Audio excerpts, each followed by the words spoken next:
It's 1921, and here's heart of heavily populated Scranton, Pennsylvania, innocent of tragedy to come.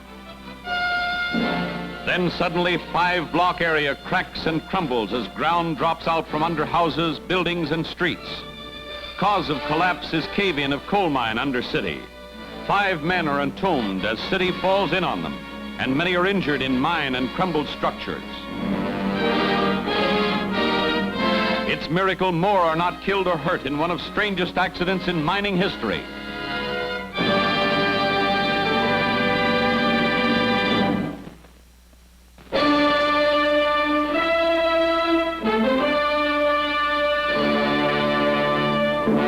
It's the middle 1920s, and in Fresno, California, Japanese Americans learn rites and religion of their far-off homeland.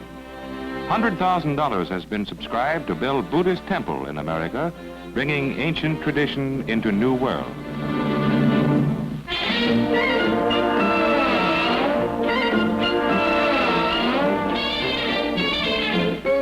It's 1928, and at St. Moritz, M. Giraudy, famed maître d'hôtel, has job he can get his teeth into.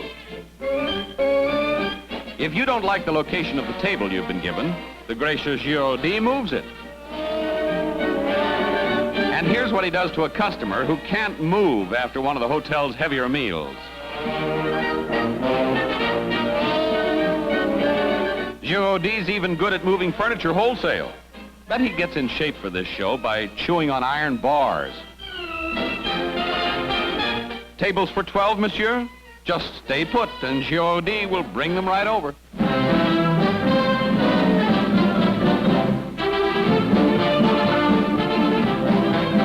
It's 1927, and here's gigantic ZR-3 at Lakehurst, New Jersey, as America's biggest and newest dirigible is readied for flight. Destination of German-built giant is Bowling Field in District of Columbia, where airship will be christened the Los Angeles.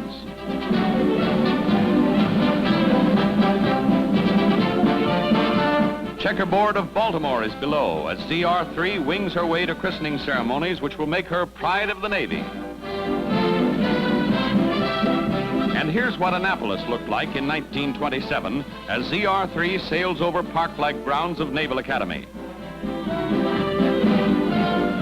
Just a few minutes from its destination now, dirigible floats over Washington, flying at safe height above 555-foot Washington Monument.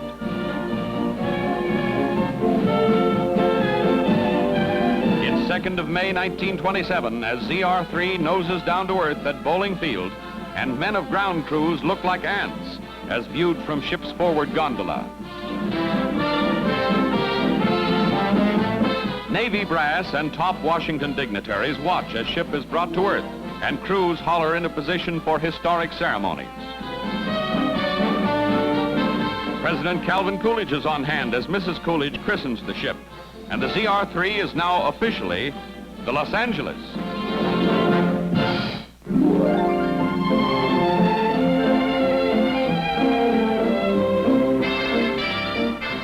Putting on the dog way back in 1920. This is supposed to be a dog show, but the human participants look more interesting.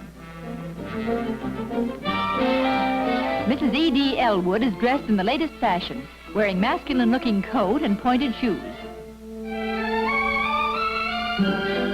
Mrs. E. Ward Alney made Mr. Alney foot the bill for those very sporty-looking clothes. And these dresses are proof that a straight line is the shortest distance between 2 points, but not the prettiest.